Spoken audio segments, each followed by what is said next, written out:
Uma declaração aqui de uma amiga, fala, li o livro e a Marília retratou de forma histórica, emocionante e envolvida com o livro. E o livro, esse livro? Que legal. Cruz e o arco-íris. Não é apenas um relato, mas se coloca de forma humanizada. Parabéns, Marília, um abraço. Que bom. Que uma leitora aí. Uma leitora, okay? querida. Que bom. Isso, um caso... Aí casos de pessoas, né? Sim, pode falar. Antes de me assumir, uma amiga homossexual, tá? Antes de me assumir, achei que minha mãe fosse me odiar. Mas graças a Deus isso não aconteceu. Ela ficou muito triste, se culpava, mas nunca tinha sido tão agressiva comigo como ela foi depois que começou a frequentar uma igreja evangélica. Ela nunca me agrediu fisicamente, mas ela me falou uma frase que nunca vou esquecer. Ela disse assim: Deus não salva homossexuais. Você precisa de Deus para ser salva. Deus não precisa de você. Isso me machucou profundamente, mas eu sabia. E essa foi uma frase de quem?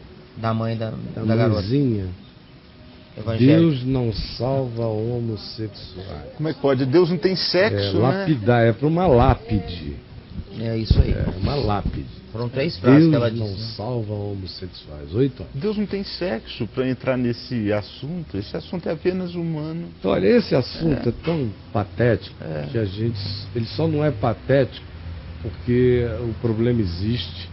As pessoas morrem, se matam, famílias são destruídas, milhões de almas humanas existem numa angústia de não saberem quem são para si mesmas, nem para Deus e nem para o próximo.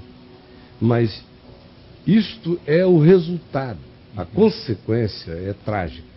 Agora, o que gera uma consequência do tamanho dessa tragédia é patético.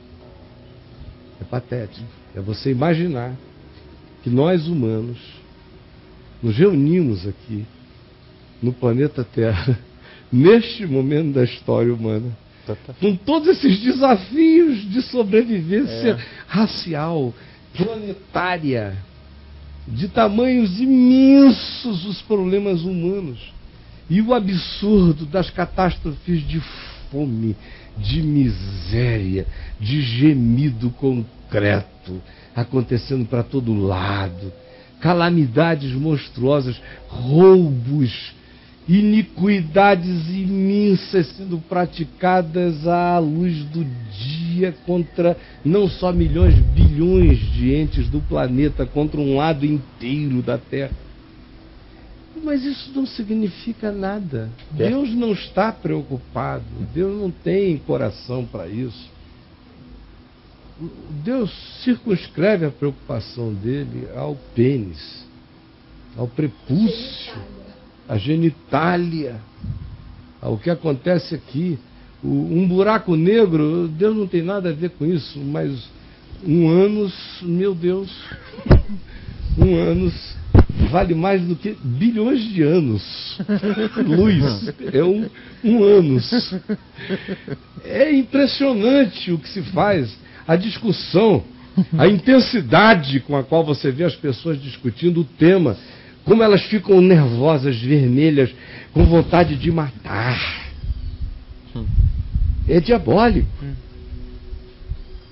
Pegarem um tema de cardos e abrolhos, que são cardos e abrolhos, e transformam isso em algo que é maior do que todas as árvores do jardim, e que é maior do que a condição humana que gerou isso, que é maior do que qualquer outra coisa.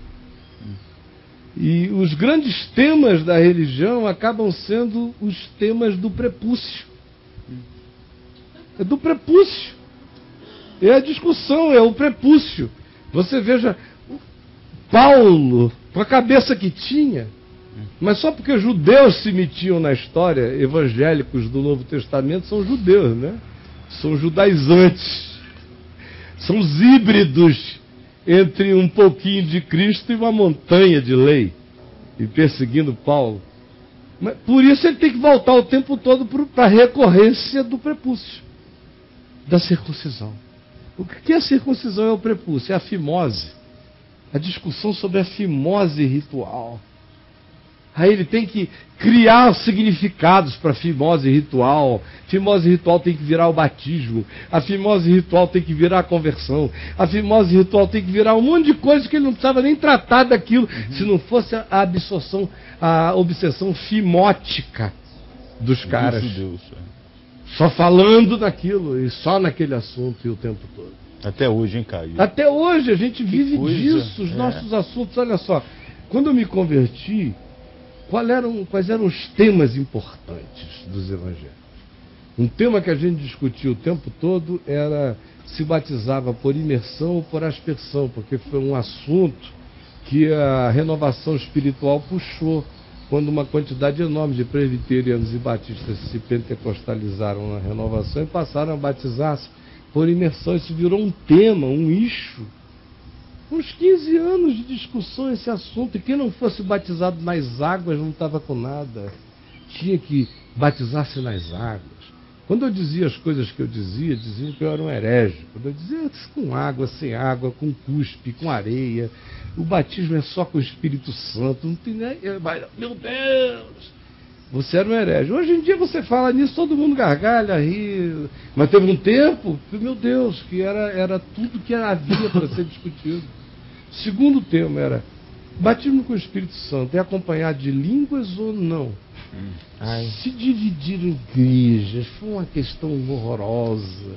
Famílias se separaram até hoje. Muros de Berlim foram construídos por causa do movimento pentecostal que existiu para todo mundo falar em todas as línguas e juntar todo mundo, mas que no meio religioso só divide e separa, só cria muralha para um lado e para o outro. Então agora a gente está nesse ponto de discutir sobre o significado do ânus e o significado de uma presença peniana próxima a ele, e o significado também de uma alma humana, de um ente mamífero masculino dos humanos, sentir carinho e amor de afeto por um outro mamífero masculino dos humanos.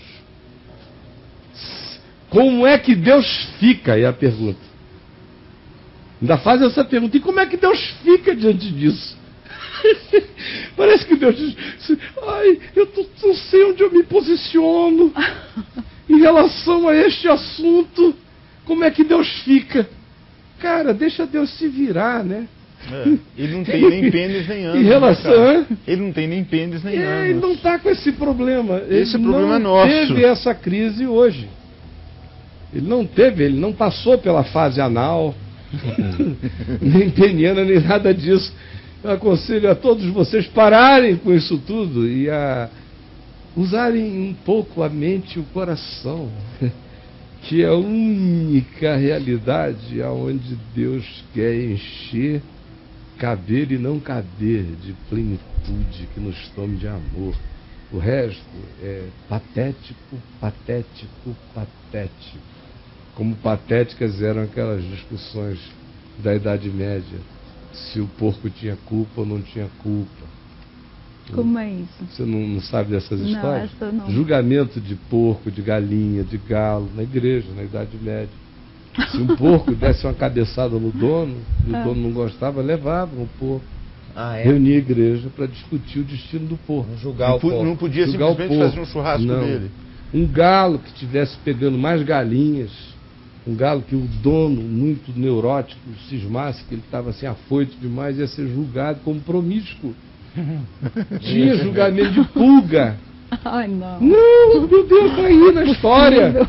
Isso tudo o pessoal vestido de cardeal. Não.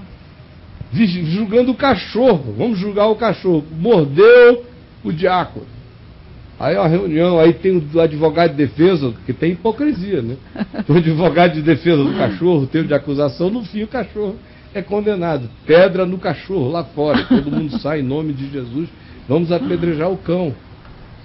É porque a gente vai fazendo o possível para não lembrar as barbaridades que vão sendo feitas para trás. Porque se a gente é chocado com o acúmulo das barbaridades, você não sabe para onde corre de tanta barbaridade. Agora, quando você, para cada assunto novo, se lembra de 5.000 outras barbaridades parecidas com aquelas que já foram praticadas antes, Fica difícil você lidar com essa barbaridade como se ela tivesse surgido hoje. Ela é só uma repetição do que aconteceu sempre, só vão ganhando outros nomes, mostrando que a mente religiosa está fadada a um encurralamento emburrecente e desumanizante, profundo, e que se o cara não toma cuidado, ele fica chamando o tema da dor humana, por exemplo, da homoafetividade, de o tema dos temas, e tratando isso como se fosse o pecado contra o Espírito Santo aplicado ao comportamento humano, mais do que a qualquer outra coisa. E aí ficam pais desesperados, famílias se rachando, gente que ama a Deus numa dúvida enorme. Se Deus é daquele jeito, que dizem a ele que Deus é, embora no fundo do coração ele saiba que não. Que não é. Mas fica aquela dúvida.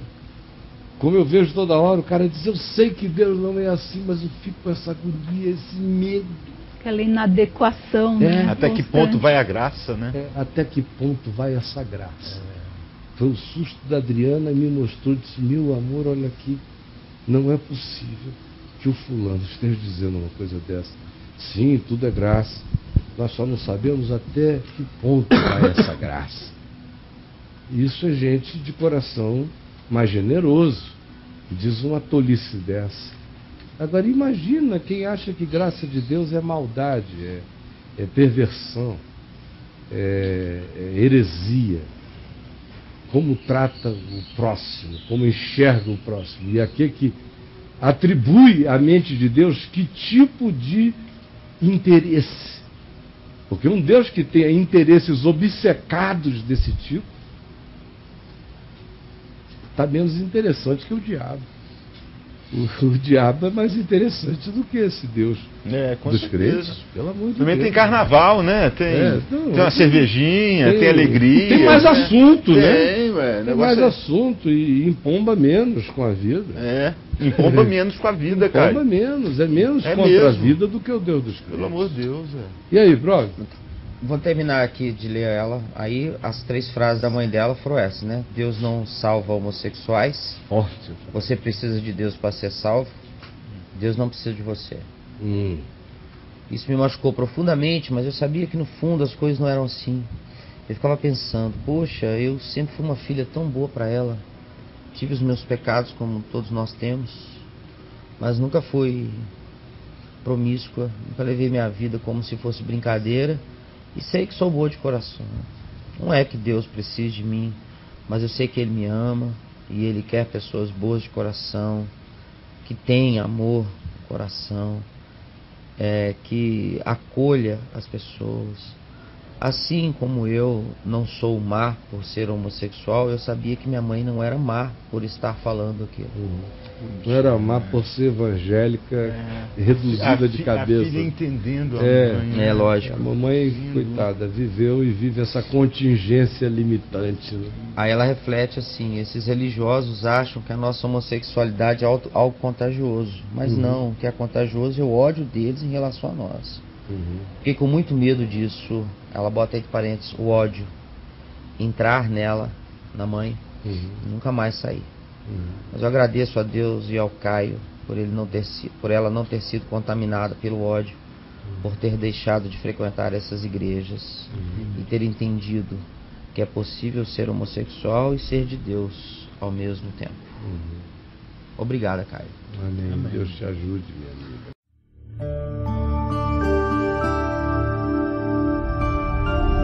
VNV TV, o canal é você.